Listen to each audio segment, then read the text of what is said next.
Muy buenos días a todas y a todos.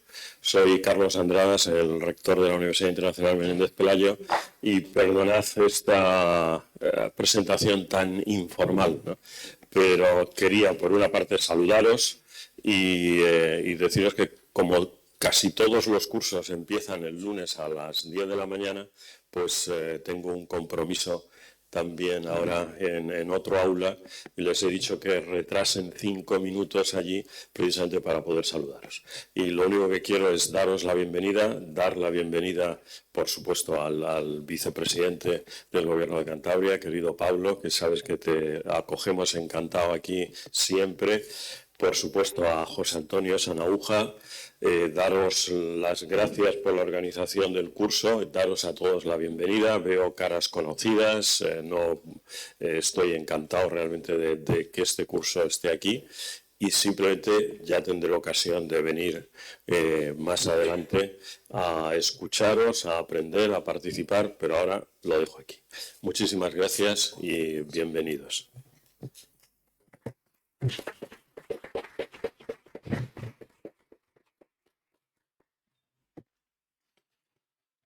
Buenos días, bienvenidos a este momento de inauguración del curso, seminario de América Latina y la Unión Europea, Democracia, Desarrollo y Renovación del Contrato Social. Me corresponde la labor meramente protocolaria de presentar en primer lugar y dar la palabra al señor don José Antonio Sanauja, director del seminario. Muchas gracias.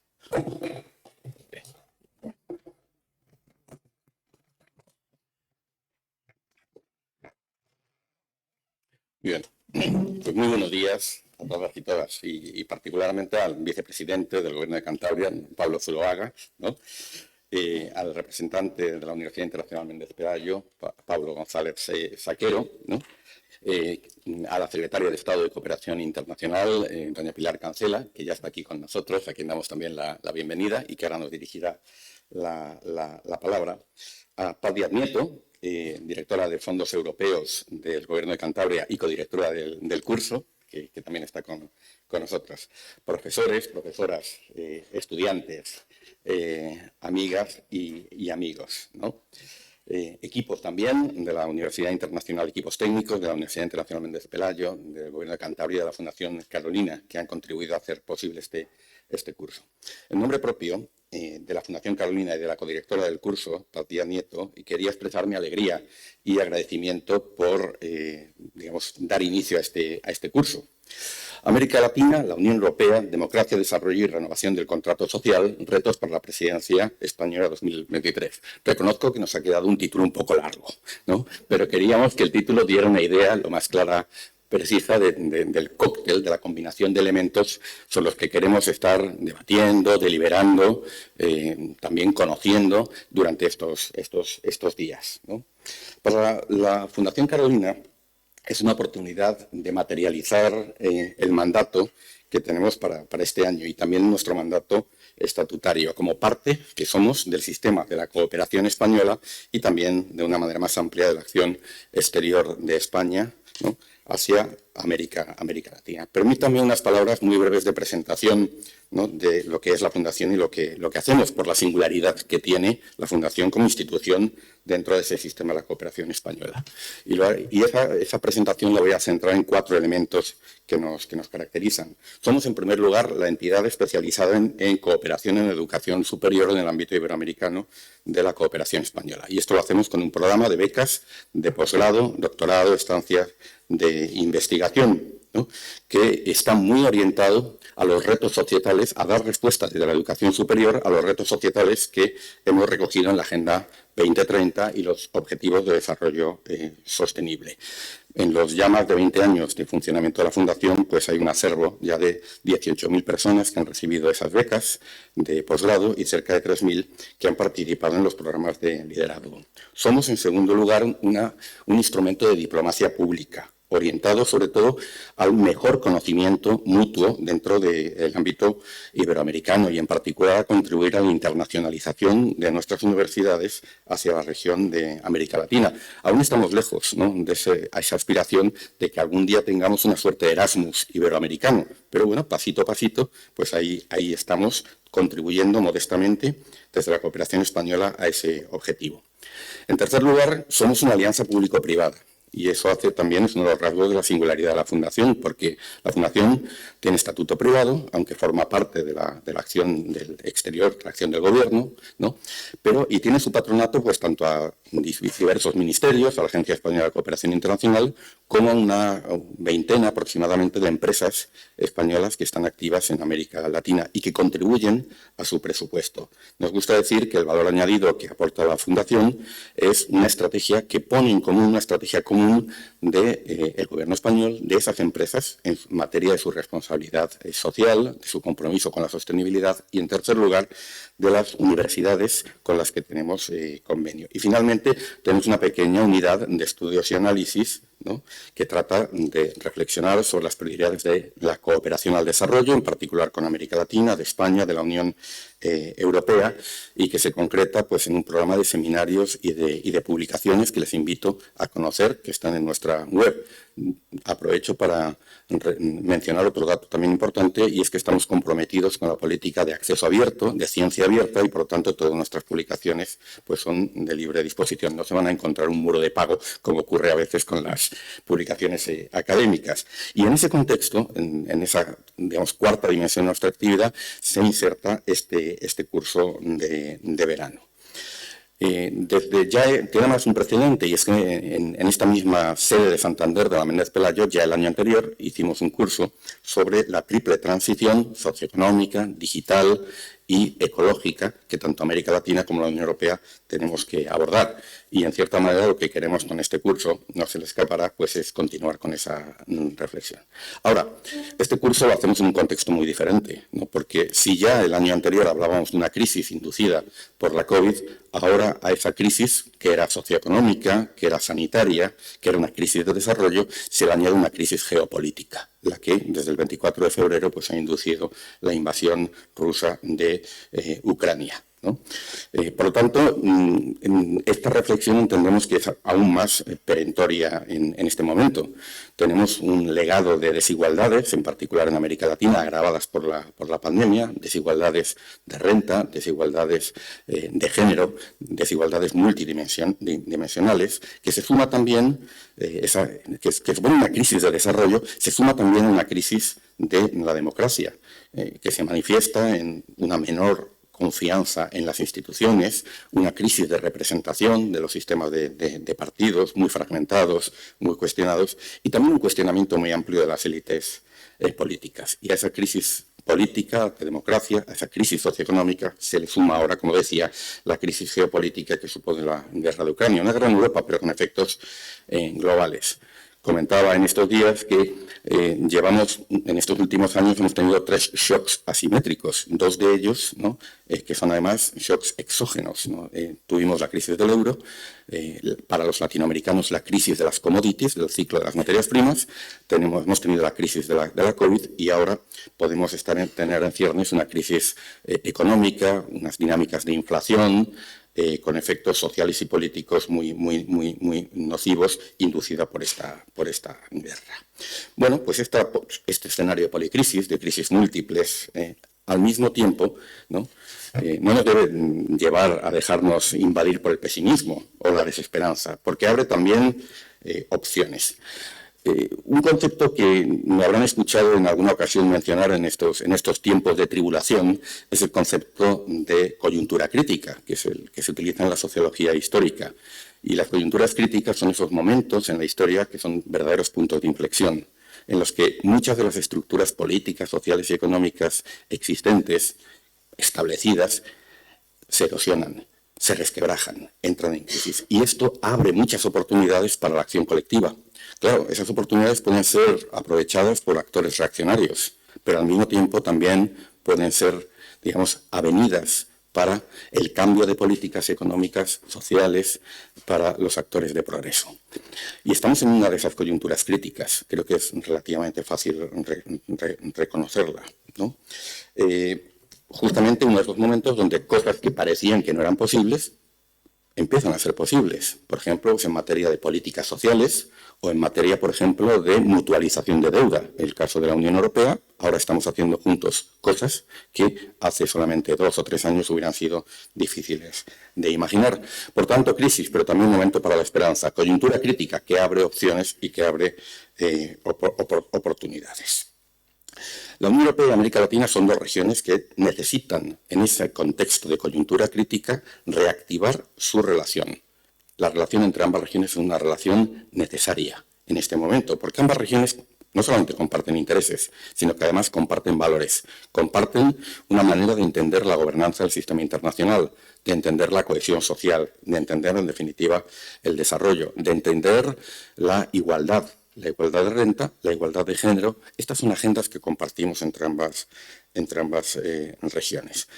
Y esos vínculos económicos en este momento son particularmente, esos intereses económicos, esos valores relacionados con la gobernanza de la economía política internacional, en este momento son particularmente importantes cuando determinadas potencias intentan convertir en arma, ¿no?, las interdependencias económicas. Hay una expresión de difícil traducción al castellano que es weaponization, ¿no?, la conversión en instrumento coercitivo de una interdependencia económica. Ven que necesito muchas palabras en castellano para expresar ese término en inglés en este caso, ¿no? Pero ese es el escenario que estamos teniendo ahora. Y ahí ambas regiones podemos trabajar juntas, ¿no?, para generar resiliencia y también generar prosperidad y una mayor equidad. Estos son los elementos que queremos tratar en estos cursos. Y para ello quiero dar las gracias a las y los ponentes por haber acudido a nuestro llamado, y nos ha permitido contar en esta semana con un destacado elenco de personalidades de la academia, las organizaciones regionales, de las instituciones como la Unión Europea o la Comisión Económica para América Latina y el Caribe, de la sociedad civil, también de los gobiernos, ¿no?, que yo creo que nos pueden ofrecer una imagen muy fresca del momento en el que estamos, y desde luego nos van a permitir una reflexión muy bien informada, y sobre todo lo que caracteriza un espacio como este, que es de deliberación sosegada y rigurosa, como lo hacemos en la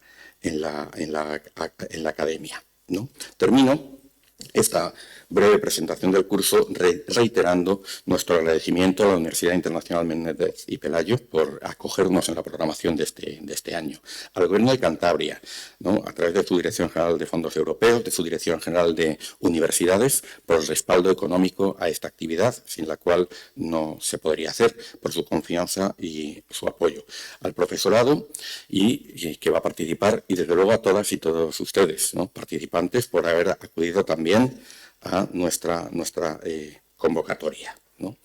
Por mi parte, nada más. Muchas gracias, y confío en tener ocasión de conversar de todos y estos temas y de otros muchos a lo largo de estos días.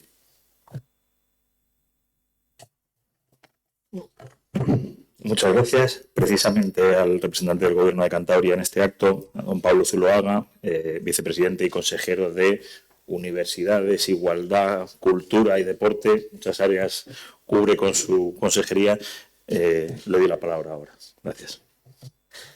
Muchas gracias, Pablo. Bienvenido, José Antonio. Gracias por tus calurosas palabras, y bienvenidos a todos y a todas a Cantabria. A los que no tenéis la suerte de ser de aquí, quiero deciros que llegáis en un momento extraordinario. Cantabria vive un verano muy potente, donde la circunstancia social, la creación de empleo va, y además llegáis en un momento en el que se celebra la Semana Grande de Santander. Por lo tanto, además de la posibilidad y oportunidad que da la UIM para formarnos, para reflexionar y para generar debates que construyan el mejor futuro de nuestros territorios, también tenéis un buen momento para disfrutar de la ciudad y de toda nuestra tierra, como es Cantabria, en unas fechas muy especiales como es la Semana Grande de la ciudad de Santander.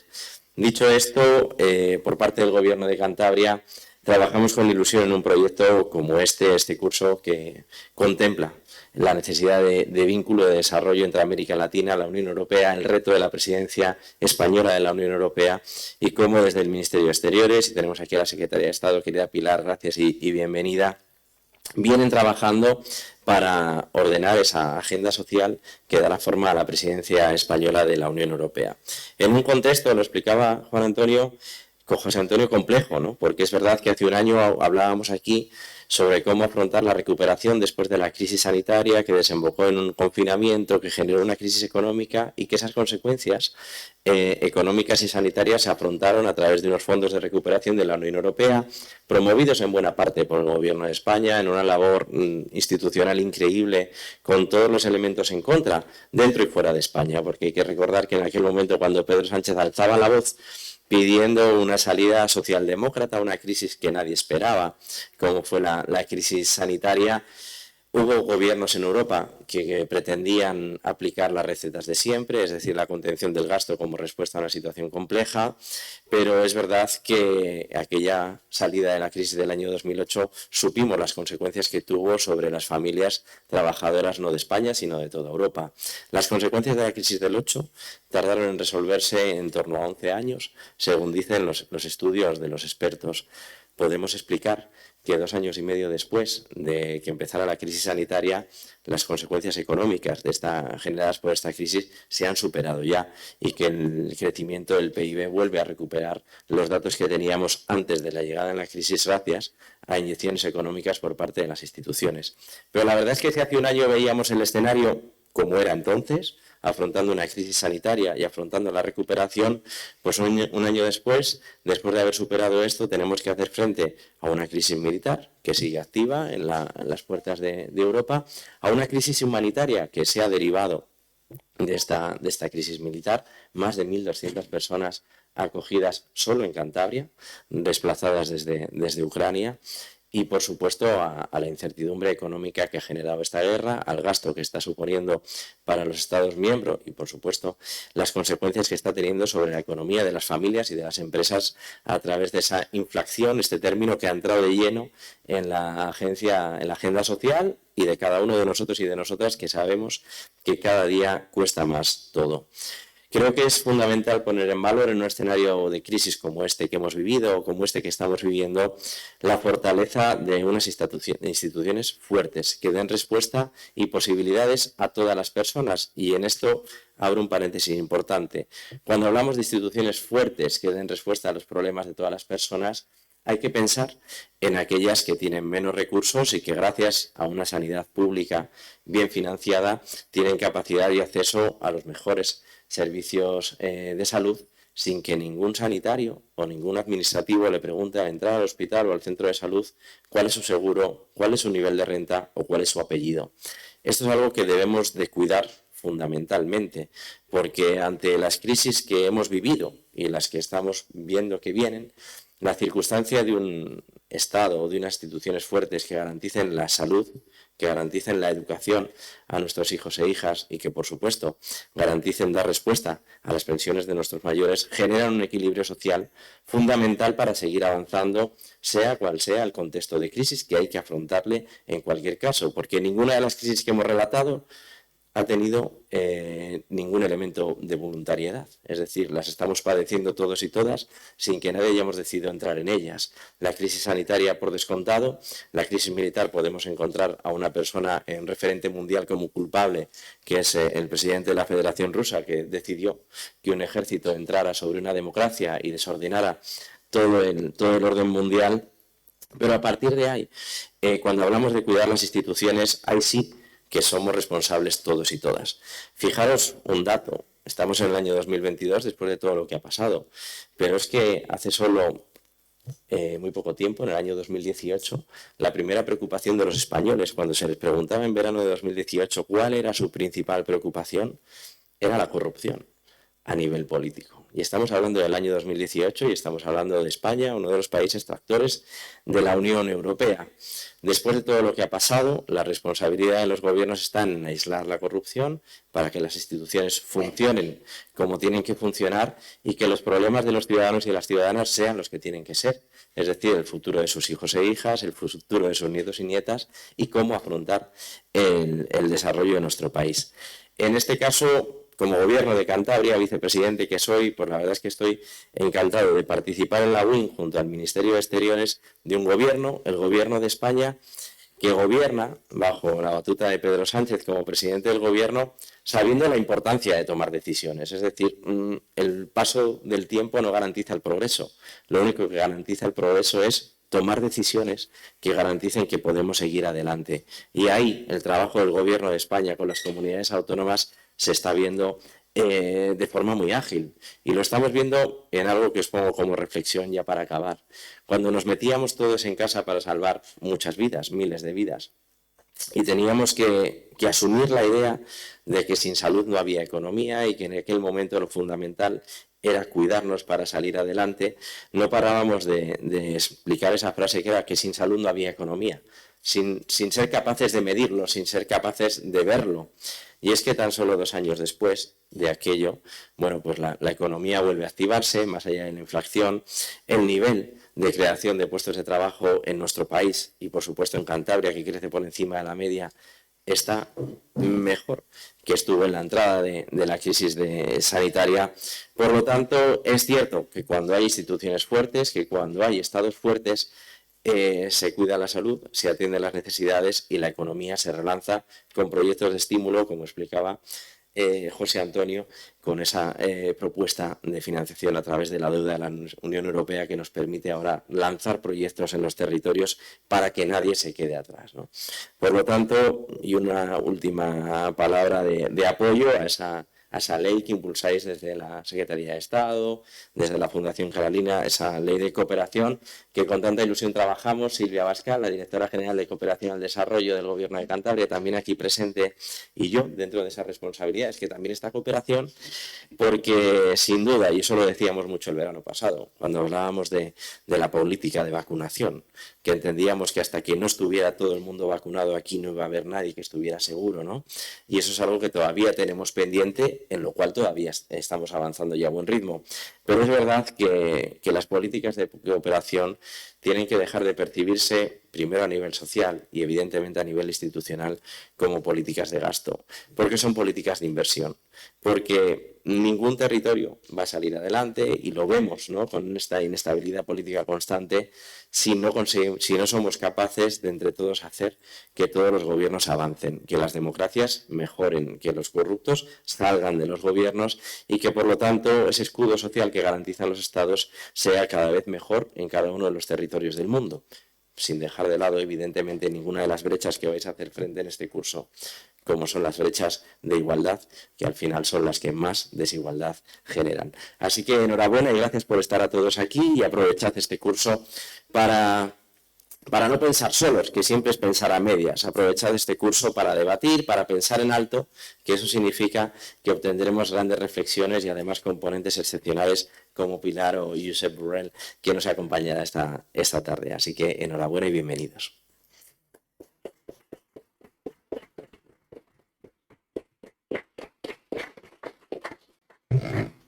Muchas gracias.